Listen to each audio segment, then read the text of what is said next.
What's up, everyone? This is going to be something a little different for my channel so far. I kind of always intended to react to a lot of different kinds of music, including different kind of Japanese contemporary music, different rock and metal and prog stuff. But I have a huge passion for game music, and so a lot of you already know me from game music analyses and reactions. But I've loved the band Muse for a long time, for my whole life. I'm a big fan, particularly of their older stuff. I love watching like really old live videos from the 2000s, from their first stuff. I actually have here, I have LPs for Origin of Symmetry, for Showbiz. This one's still sealed. Love these two albums more than anything else. Those are my top two personally. I would say Origin is number one. Really influenced my life, maybe helped even encourage me to get into classical music as an adult, which is what I kind of kept going forward with, just with their sort of influences on that album. Since then, not, to situate where I am as a Muse fan, I'm in that group of people who are really passionate about their older stuff, really likes their things that lean a little more prog, a little more classical influenced, a little more complex and brooding and psychological, and then don't care as much for anything that happened sort of absolution and post that point. Like many people, I have 1, 2, 3 tracks that I really do love and have as something I am passionate about, or at least have as a guilty pleasure off every album. There's great songs from each, but in general, yeah, things have maybe gotten a little bit more a little cheesier and experimenting with different genres, and I always respect their musicianship and wanting to explore new horizons constantly and learn how to make songs in different idioms and different genres. There's always a feeling like they've always been kind of like maybe the not cool guys in school who really wanted to have a big hit that would make everyone like them. I think maybe that's come up in interviews sometimes, but kind of always looking for a big mainstream hit, and almost got it with songs like Starlight or Uprising or Madness. But seems like they're kind of always still trying to get that mass appeal radio hit, but they kind of almost got there by trying to attempt it with some tracks starting more around Resistance, trying to get things that really had potential mass appeal, still good, but simplifying their sort of approach a little bit, trying to make something catchy, a little more poppy, and try to get it to really hit on the radio. And I think they almost got where they wanted, and then the music landscape kind of changed for popular music. I don't think these days the same kind of stuff works because of the way that streaming music and Spotify is. The formula to maybe get a pop song to hit and go huge in the 2000 is different, and sometimes I feel like they've been chasing that a little bit, but a little behind the times with it.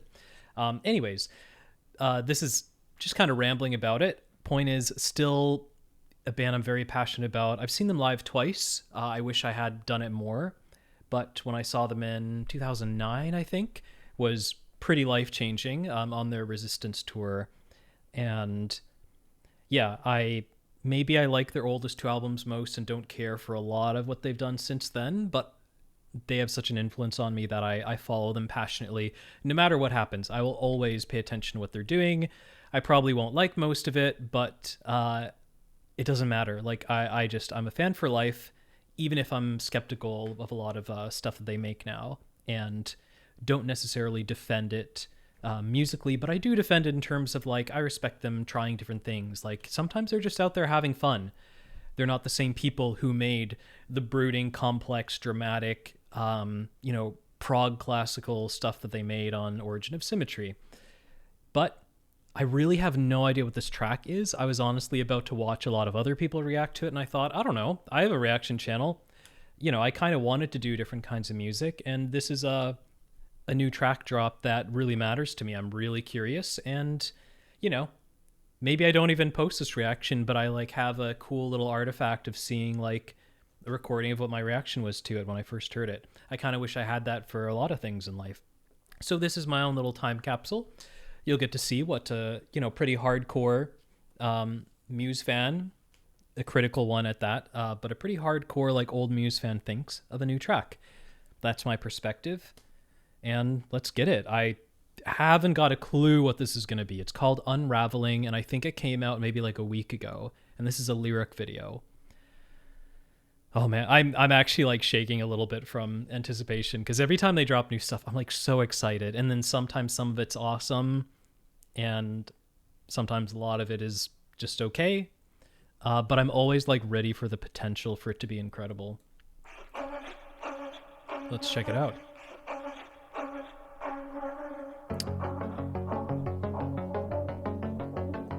Okay, kind of a little moaning-esque kind of voice sample. Reminds me of Get Up and Fight a little bit, like a little bit of a darker version of Get Up and Fight's intro with the little voice sample. Very similar in like shape of the way it's used here to Get Up and Fight, but completely different feeling, obviously. A little bit darker, and then we got like some synth keyboard coming in.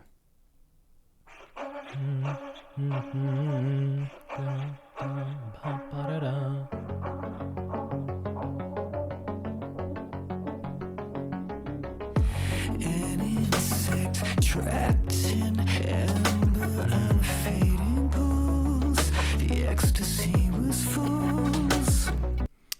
Okay, kind of reminds me now more of recent stuff like reminds me a lot of Won't Stand Down. Right? We got the synth keyboards, the stuff that sounded like Take Me On, Take On Me, whatever that song is called, Take On Me. Like that part from Won't Stand Down, and just the general, like it's laying that down. It's a little bit electronic. It's giving room for his vocals. I mean, that was more, Won't Stand Down has more of a like borderline, like almost rapping kind of like rhythmic nature to it that's a little more poppy. This is a little bit looser and more Muse style. But still, the setup on the track reminds me of that. Builds a little bit of layers that are a little bit towards the electronic side with the synth keyboard. Pulls it back, a lot of room for this very affected vocal space. I think it sounds awesome, and I think some of this little crunchy effect on the voice, like Matt doesn't need any effects on his voice to sound incredible, so it's one of those people who, when they're there, you get to enjoy the artistic nature of them, like, because, you know, you can listen to a million songs where Matt's singing clean and incredibly. But which point is it? I thought one of the words had a really nice crunch on it. An insect trapped. Yeah, on Trapped. I mean, it could be just a little bit of like vocal fry and a little cracking in the actual like vocal recording in that moment. Just really quiet and kind of dry and have that kind of vocal fry crack. But I think it's more on the effect here. I think it's intentional. I think it sounds really cool. Like, I hope that they keep being creative. If there's more vocal section like this, I hope they're creative with these effects just to make it unique. Again, like, he could sing clean in all these parts. It would sound great. His voice is amazing. But the way this is set up, I would love if it leaned more into the effects. An insect trapped in amber and fading pools. The ecstasy was false. I like the melody too. The ecstasy was false. An insect trapped in amber, fading pulse. The ecstasy was false. I like pulse and false. That's a good rhyme. I feel like sometimes Matt struggles a little bit with lyrics. I mean, I love the lyrics in the old, you know, again, Showbiz, Origin. I love the lyrics on those albums. They're kind of like just there to support the feeling of the music. Like, they're sometimes really hyper melodramatic and, you know, uses the word soul a lot. Sorry, I have a lot to say because I've always wanted to make something where I get to talk about Muse, because I haven't had a lot of chance to have a platform and talk about it, but it's a band I've thought about and talked about a lot for like 20 years. But yeah, you know, very melodramatic lyrics, but like they're vague and poetic enough. They're not really saying anything super directly. They're creating a feeling, this angsty, anxious, kind of upsetting, depressing kind of atmosphere for a lot of the tracks, but like they're there in support of the mood of the music. I like the unfocused nature of the lyrical writing. You know, maybe a little bit, you know, inspired by being on shrooms or something. Like maybe there's some drug influence on how like weird some of the lyrics can be, or like vague, but there's a lyrical vagueness of just choosing words that support the sound of the music that I think works really well on the dramatic approach on their old stuff. And then kind of starting with Absolution, from there, all the future albums tried to have lyrics that were more about something, more often tracks that like either have a political message, which is cool. Like if you're trying to give a message, like I respect that completely. But sometimes specifically for that reason, other times just getting towards, you know, lyricism trying to be poetic, but about something more tangible, using words and phrases that comment more directly on things rather than more vaguely and artistically referring to things without being super direct. Anyways, just a different approach to the feel. And I feel like the lyricism has become more tangible over time, but I also don't think that's their strong suit. I think a lot of people rightly criticize or just comment that it's a band and, you know, a composer, to call Matt that for composing all these songs, you know, where lyricism is not really the strong point. Occasionally there will be a song with really good lyrics. I think a song like Madness has really good lyrics.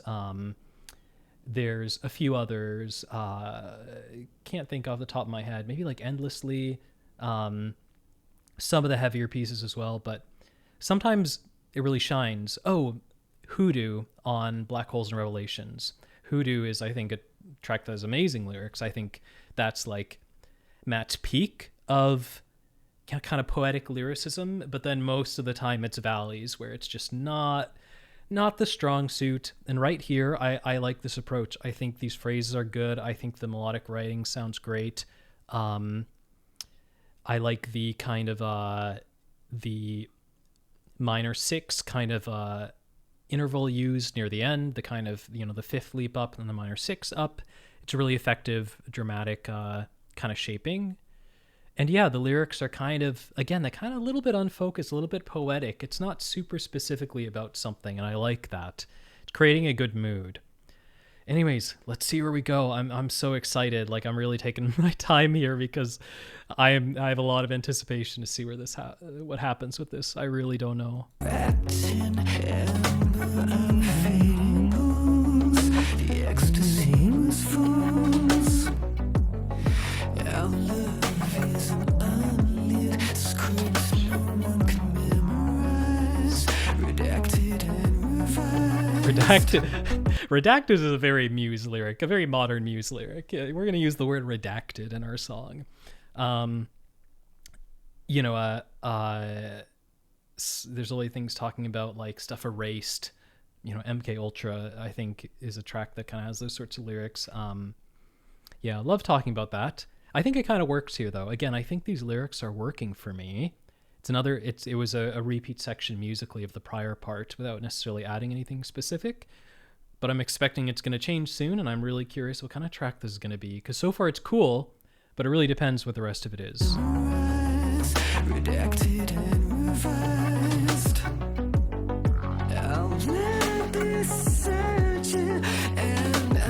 That sounded good.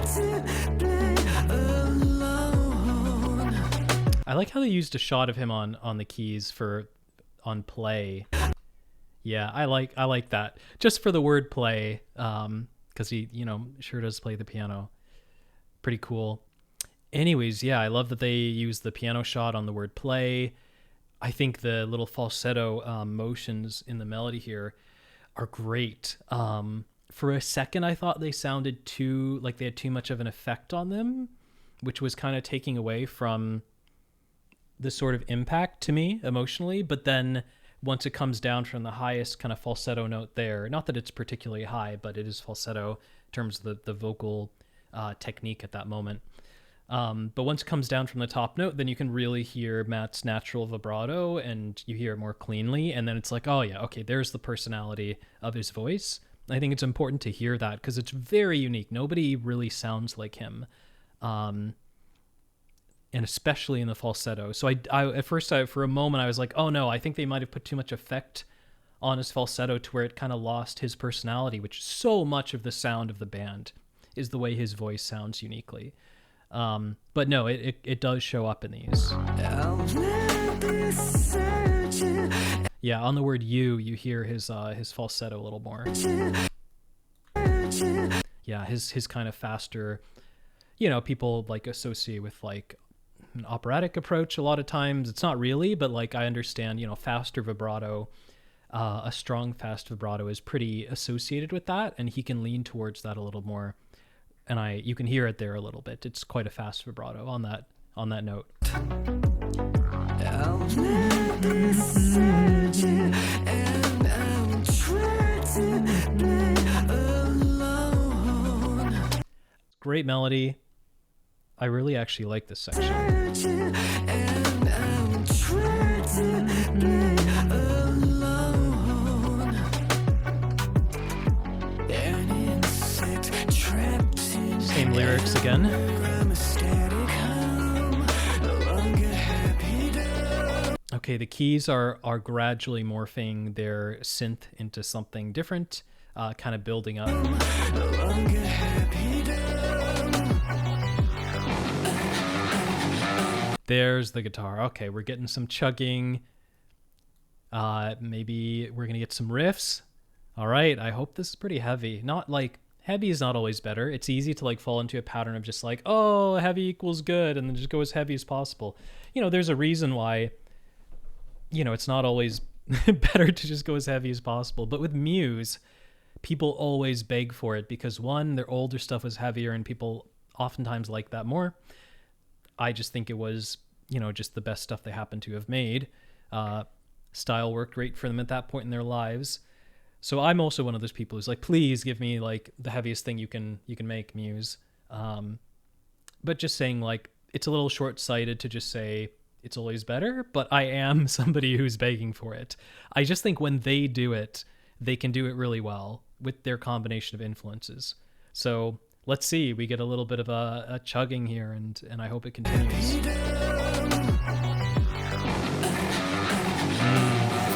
The little bends, a little bit of a, doom kind of sound.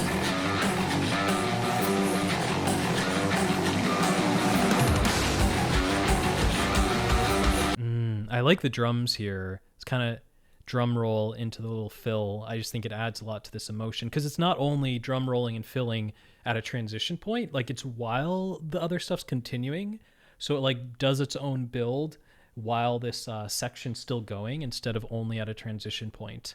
And we've got these kind of like short, like not sustained vocals on the vocal melody, but the focus is really shifted to the guitar that's yeah, it's so interesting to hear like a drum fill happen and finish like that when nothing else is stopping. I think it's kind of a cool impact it has.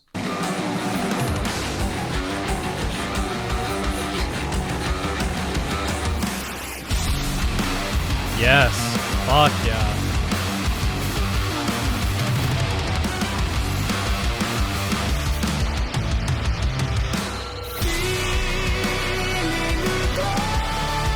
Oh my god. Okay. I think I'm getting exactly what I wanted. Holy shit. All right, that intro, it took a while to get there, but oh man. I mean, this major, the harmony I stopped on, this kind of major harmony, could be almost a little cliched. It depends on what it goes into next. If it just stops there, it could be a little like, anthem-y, which they definitely have some good anthems, but like, kind of rock anthem is not the peak of art. They can achieve more than that in their stuff. So I hope like the harmonic progression after this is still interesting. But man, it goes into beautiful kind of heavy Muse texture. Little kind of noodling coming down, kind of electronic there.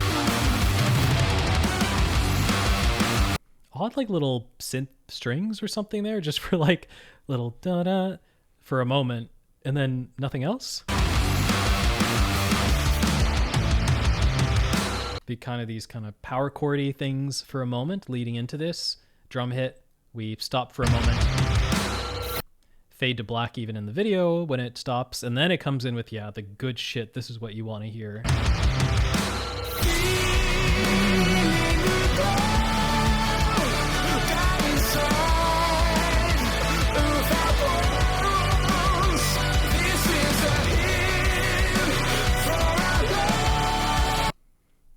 Okay, interesting. I don't know if I care for the lyrics too much. Bones and love. I don't know if it matches the feeling. Maybe it's a little bit. It's getting a little anthemy. I mean, I really like the mix and the instrumentation, and it is a little heavier.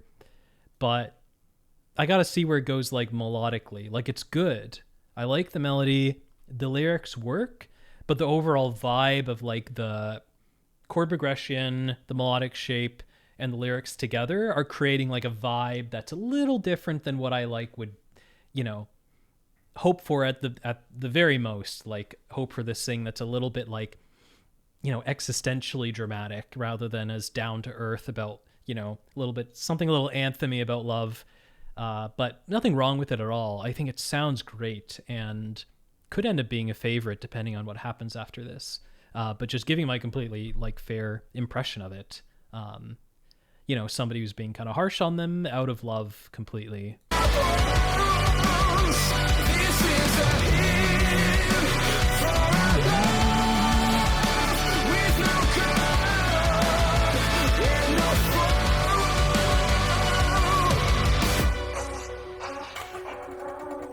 Okay, back to the start.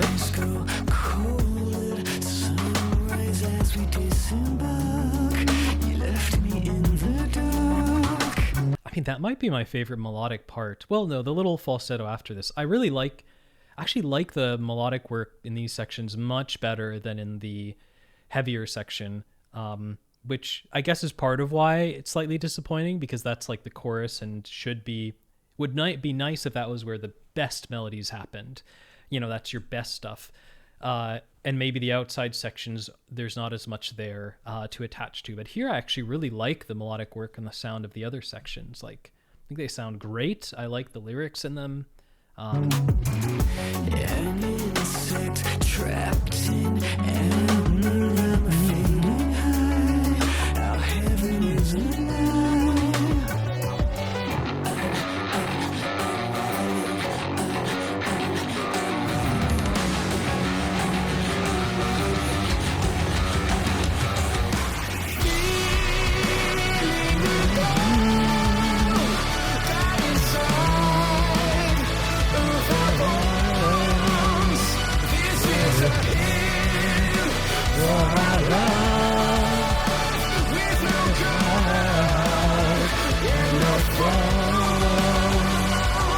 Yeah, okay, it's very catchy. I can already sing it. I was checking if it was memorable enough that I could sing along. I already can, and I mean, hey, that's good. That means if people hear it for the first time in a concert, they can probably sing along. Super catchy. And I mean, the words on the chorus moments are very catchy choices. Words like bones, love, throne, no God. Like, these are great words to sing for like an epic kind of love anthem chorus. Like, they really work. They're also good for the like oral posture for, you know, the vowels used in this singing. Like, they work really well for the sort of way the notes are being twisted and used in the melodic shape. Like, those vowels are great. Those are great words with these kind of O vowels: love, throne, bone, God. I mean, there's 3 types of O's there. God, throne, love. Those are all 3 different ways that an O can sound. So technically it's not the same vowel. It is the same letter and the same kind of area of how the vowel works, but O is a really good vowel for singing like this. It makes it easier to sing and sound really good versus a different word that you could have to sing at that moment. So yeah, they're catchy, distinctive choices. It was easy for me to sing along right away. And they have a good O vowel. I think it's smart. I'm just not sure if maybe it's that I don't know how authentic it feels. Like, I think their best work, the thing that I always go back to, being somebody who like exclusively is obsessed with their earliest stuff, is that there's like a kind of rampant authenticity with it. It's like so genuine. It's so intensely authentic feeling that like it can say the most ridiculously dramatic, over melodramatic shit in the lyrics, and it somehow still sounds believable. It still sounds convincing. I've seen people who like react to it, have never heard it before, who don't even like the style of music, and hear, some of like for example, Brad Taste in Music, pretty cool channel, focuses a lot on rap and hip hop, but he went over Origin of Symmetry as kind of a Muse hater. And again, his impression was kind of like, even the most dramatic lyrics, it was like his impression was, he even felt like it was working. It was somehow he was being sold on it being honest and them really meaning it, which is hard with words like that.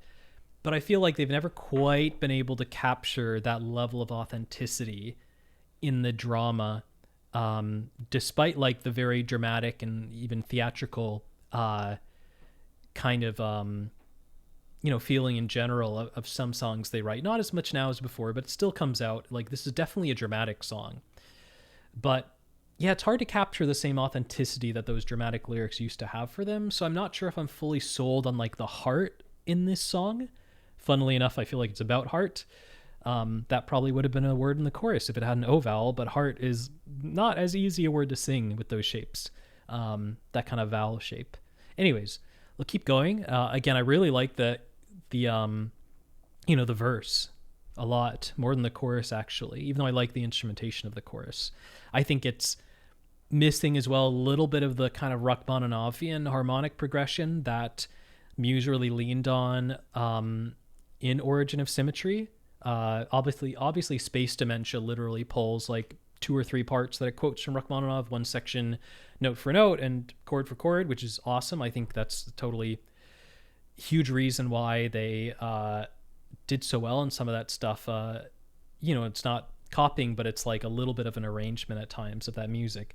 I think Matt went to Japan and saw Rachmaninoff's Second Piano Concerto and like a concert there. I think that sounded like it was his main exposure, and he kind of immediately applied it to some songs.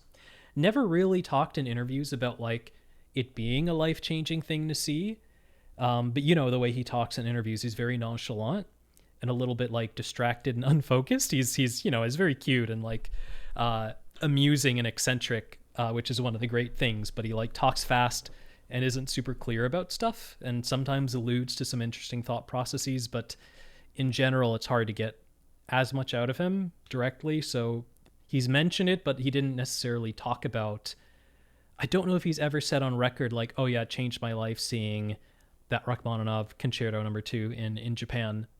But it must have, because he went on to like model several songs after it, one like fully and a couple others where it pulled the chord progressions. And I think that's something that worked great then that I'd love to have still somewhere like here, still borrowing, like you can borrow chord progressions all you want. Like, it's just inspiration musically, but those kind of late romantic dramatic chord progressions that are so rich from a composer like Rachmaninoff, that kind of late romantic Russian piano school, it just works really well. It's like you might as well use it. And the chord progressions here are just a little bit more basic, a little bit more like on the nose, rock wise.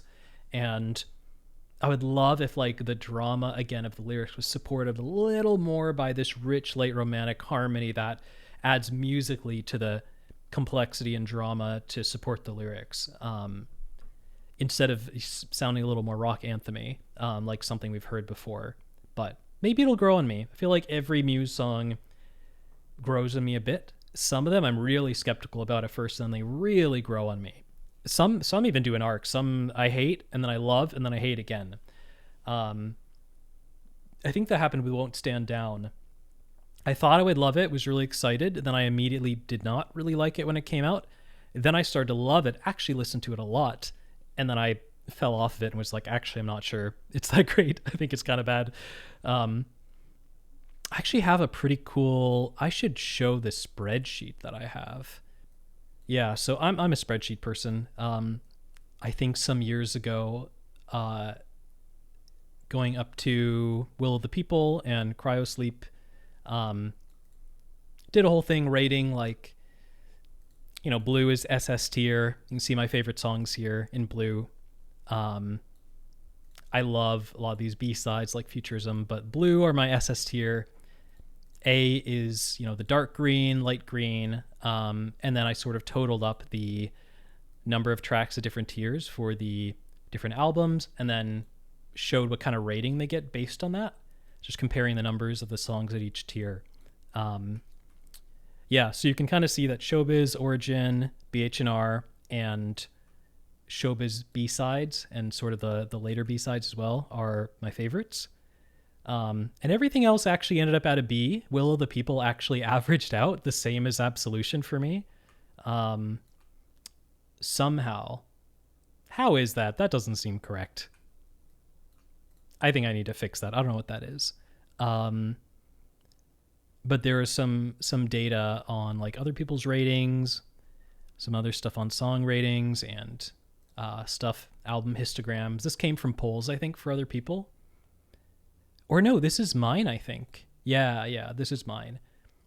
So you can see Origin tends towards just is nothing below a B for me. Yeah, you can see Will of the People like tops out at an A and goes down to F. And you can see that I don't really love Absolution. It's like all A's and B's. Nothing in the S tier, really. Anyways, thought it would be cool to kind of show, like, you can see my favorite songs. Futurism, Animals, MK Ultra, Take a Bow, Microcut, Citizen Erased, and Showbiz. Those are my favorite songs ever. I guess there's too many S tiers to show, but some interesting ones are Ashamed and Nature One, Crying Shame and Glorious, Niche, Eternally Missed. I actually really like The Dark Side. Yeah, Muscle Museum. I have some interesting choices, some obscure stuff I really like, and there's some songs that I really don't like that other people do, like Starlight, or things like Sidonia is just like a B for me, you know. Anyways, thought that might be sort of interesting. But back to the rest of the song. I know there was a long aside. I hope somebody finds that interesting. Like, who knows? This could be like nobody will ever see this video. Or maybe it'll open me up to doing more kind of non-game music on my channel. We're just going to try. I'll post and see what happens. But let's back up a little bit. We're in this chorus. Let me go back before the chorus. See if I just sing it again. I mean, this part does sound great.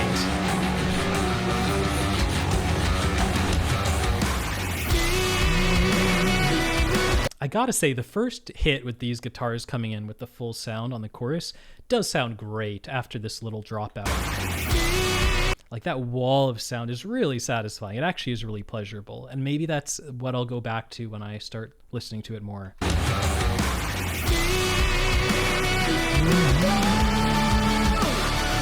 Oh, I forgot another word that he belts on is the word glow. Another O sound. That's 5 O words in the big chorus belts. I guess there's inside. In terms of notes that get held, that's not like one of the bigger chorus notes, but it is a held note there. So inside is a different vowel.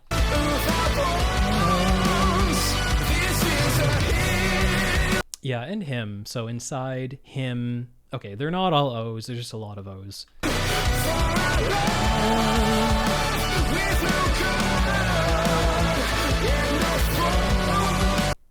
Who was that, though?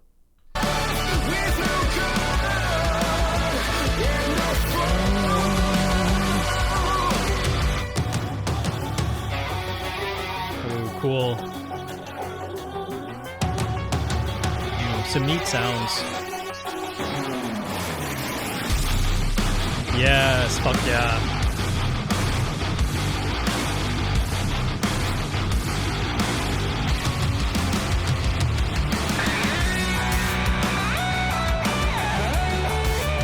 Interesting.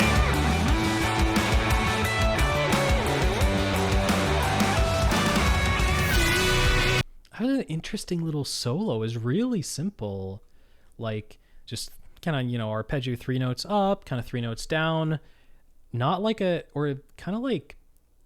not particularly massive like effect on the guitar. It's pretty simple sounding, almost like a bass prominent section more than guitar.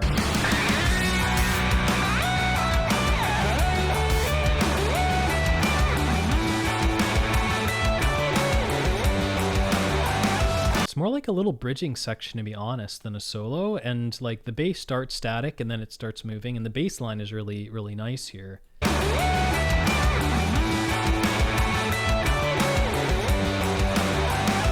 I mean, that's clearly why they're showing on the video Chris way out front and kind of acting like the person who's soloing. Like they're clearly focusing on him. Clearly he'll like be in front in concerts doing this part. Like it is a great little bass line here.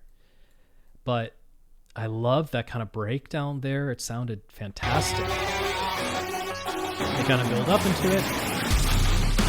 They really hit it.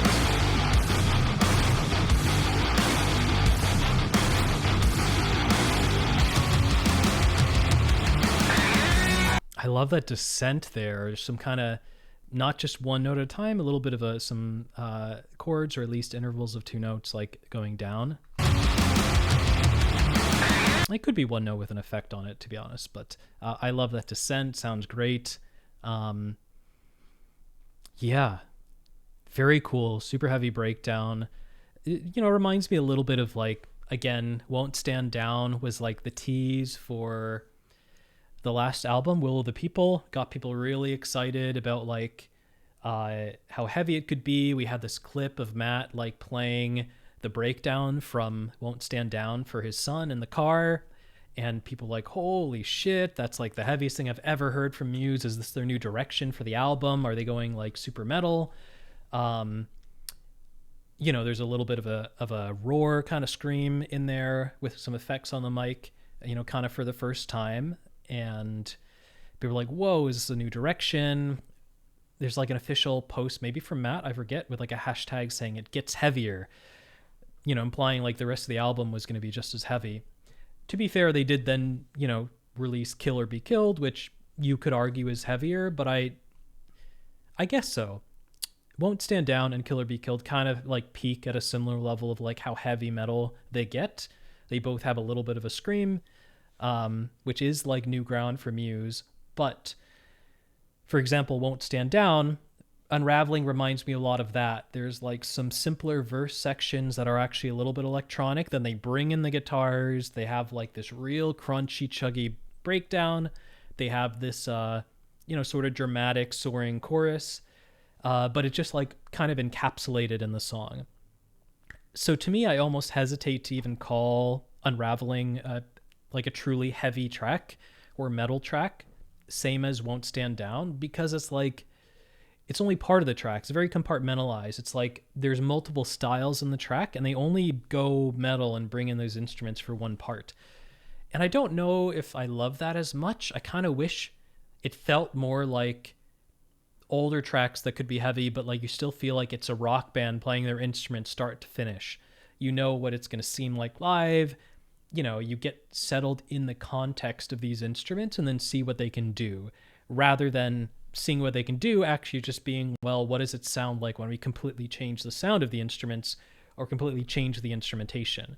It's easy for something to suddenly get more dramatic and heavier when you bring in all of your rock and metal instrumentation out of nowhere from a very light kind of electronic instrumentation. Of course, it's going to sound huge and massive, but I think it's more interesting when you establish the context of already using these rock instruments in the band, and you still manage to soar from there up to the intensity of a chorus section when you've already established those instruments being used. It's part of, I'm very passionate about solo piano music and about how intense and explosively passionate that music can get, how dynamic it is. Some people get, feel like because it's the sound of a solo piano, it's like always kind of simple. To me, it's more like when you establish that as your context, you establish your rules in this world. This world is just the sound of solo piano. Then you get to see what gets done with that. Can you go from a simple light section to something rich and full and loud and powerful? So I'm a little bit more of a fan of establishing instrumentation with a band and then watching them do different things with that same stuff, rather than we have our lighter section that's a different instrumentation, then we switch to our heavy section, which is totally different instruments. Now, I'm definitely going to give credit that Muse does, 99% of everything live. And even if there's like an electronic part, it's very likely to be Matt still on his guitar, changing the effects with pedals, or on a keyboard with those synth effects and switching back to guitar when he needs to.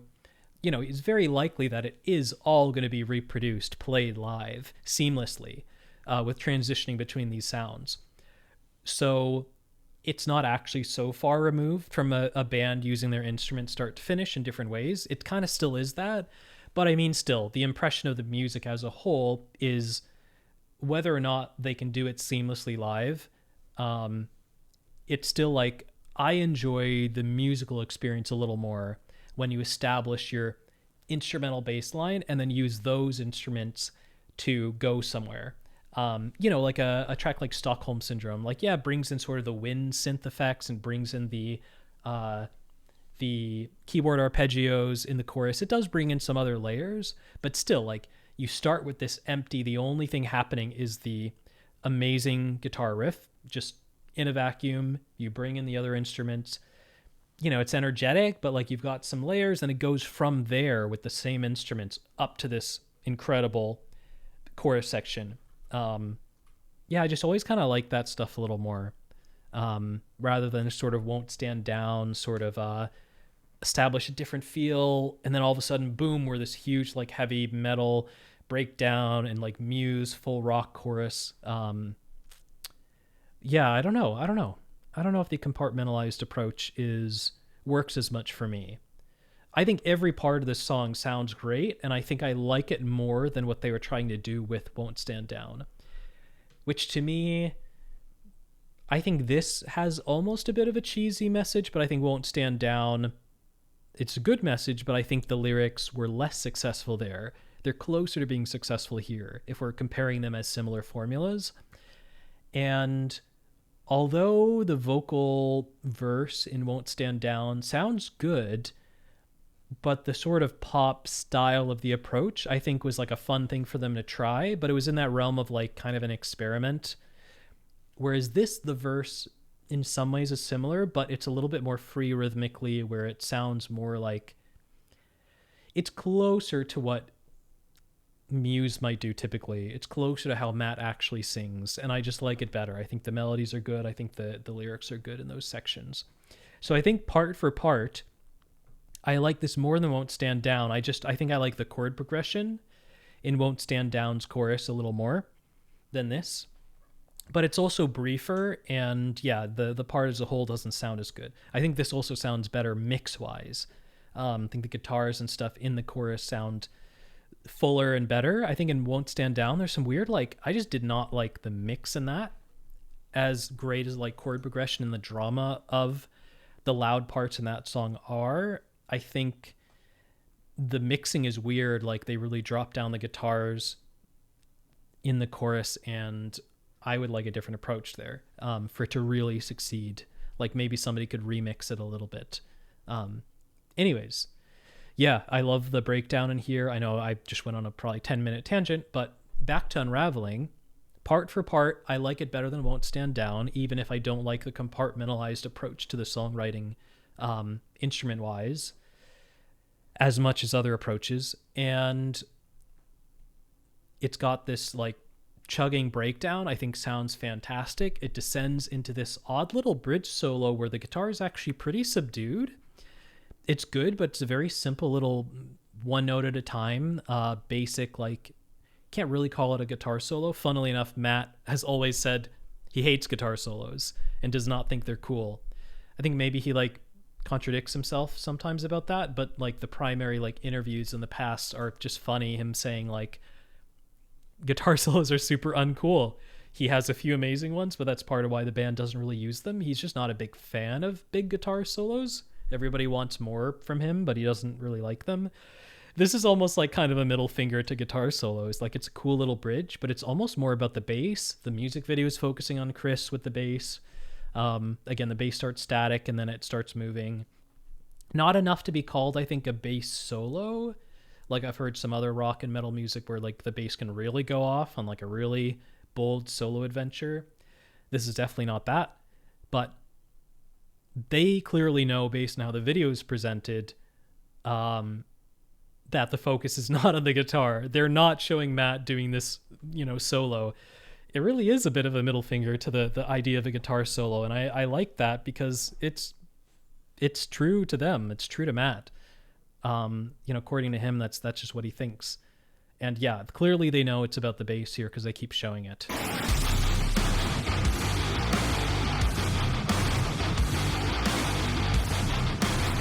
It does sound great. It really does.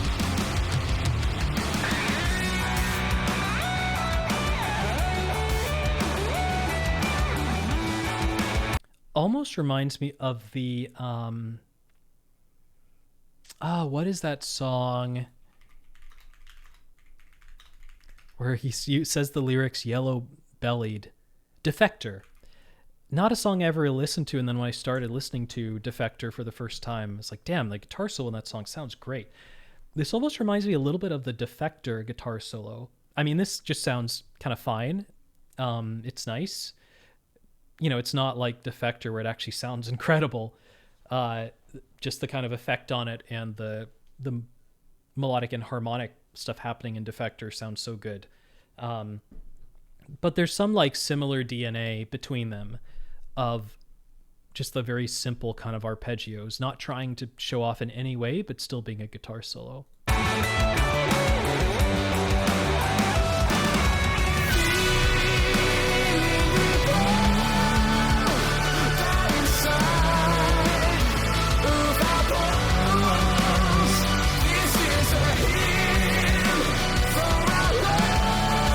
Yeah, there he is again. Oh, okay. Yeah, Morgan got replaced by Dan Lancaster. It's just Dan Lancaster as their fourth touring member. So a third backing vocalist, or maybe just like doing it instead of Chris here. Not sure if they're going to have all three of them mic'd up for this, or all four, but Dom, I don't remember if he's ever sang. I think maybe.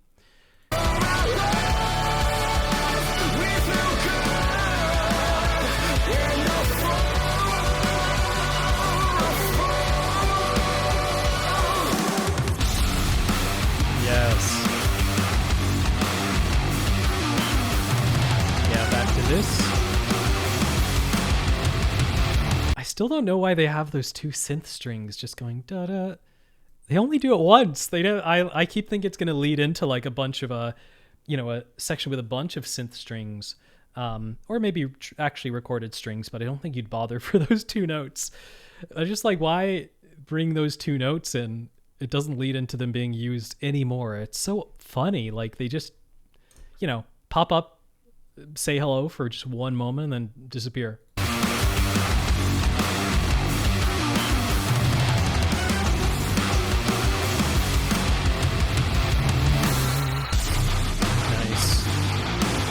Good transition into the breakdown. I like that.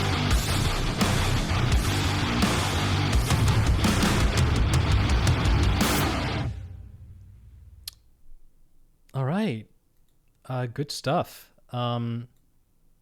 Wait, what? I don't remember these lyrics. No longer happy dumb? What is this? I don't remember this. No longer happy dumb. Okay. I missed that. Okay, so I was talking a lot about the lyrics not being that bad, or liking the lyrics in this part. How did I miss this? I'm a static hum. No longer happy dumb. Static hum. What is this line? Trapped in amber. I'm a static hum. I'm a static hum. No longer happy dumb. Okay. Oh, Matt, it never ceased to have some odd lyrics here and there. It's pretty funny, actually. Like, you can't, if you call them dumb lyrics, are you just playing into his hand? Are you being manipulated? Literally uses the word dumb. Okay, I was just looking at a place to pause that had like stuff on screen while I talk about it, but that's so funny. I found the cheesy lyrics. I totally missed them. Honestly, this kind of is endearing to me, though, that it's got these kind of like just lyrics that seem like they shouldn't work. It's very, classic Matt. So I'm kind of happy to see it. Anyways, the overall impression of this song, like, where would I... In fact, let me go back to this. I'm not going to place it here. I haven't listened to it enough, but I think My immediate feeling with this song is that it could be like a B tier, possibly an A tier if something about it really grows on me. Songs really transform as you listen to them more. Like this song might sound like a completely different song to me if I were to listen to it like, 30 times over the next month. But yeah, I mean, Killer Be Killed and Halloween were the only A tiers. And maybe, I mean, Won't Stand Down, which I've been comparing it a lot to, is a B. Does one or two things better than this song for my taste. I think mostly I like this song better. So yeah, I think I was right. It's going to be somewhere around an A or a B tier, which is good. I don't think I had such a great impression to put it in S or SS, but I mean, the heavy stuff, the breakdowns did sound great. And I liked how they were placed structurally in the end. I did like the transition out of the chorus into the sort of pre-chorus, sort of chuggy stuff, and then, went back down into the heaviest breakdown. I thought there was a good structure to use in the end. It made good use of those sections.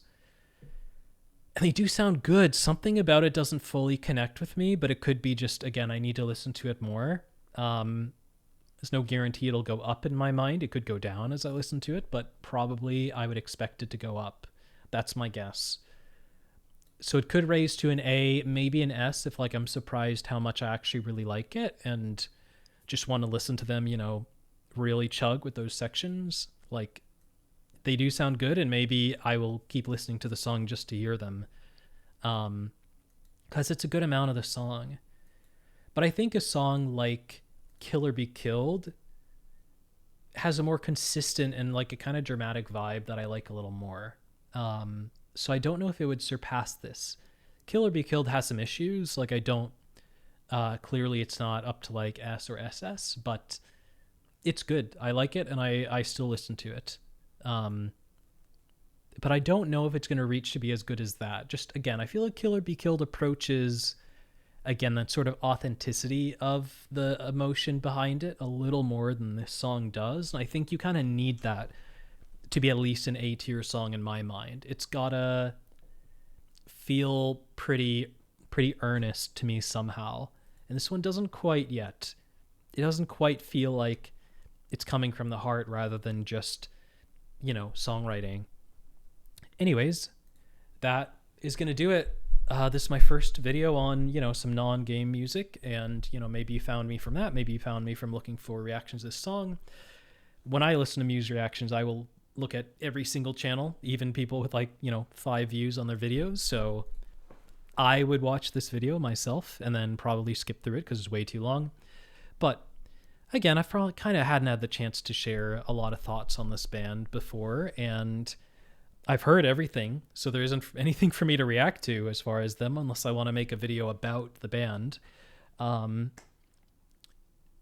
yeah, this was like my chance right now to react to something new. If they keep having more new stuff or a new album, I think I might react to it, again, just for posterity, for me to have this artifact from my own past for a band that is important to me throughout my whole life. Anyways, thanks for letting me yap. I hope somebody found it interesting. If not, leave me a comment saying you talked way too much, this is annoying. I will heart it and respond and be like, yeah, you're right, I think so too. This guy talks a lot. Yeah, good song overall. Again, B tier, maybe A tier. So, on the upper half. It was good. If this is what the rest of the album is like, that'll be awesome. I will say we got duped a little bit by opening with Won't Stand Down and Killer Be Killed for the most part from the last album, and people being like, wow, it's going to be such a heavy album. And then like everything else on that album was, more poppy, or, I mean, there's stuff that, was quite energetic rock, like,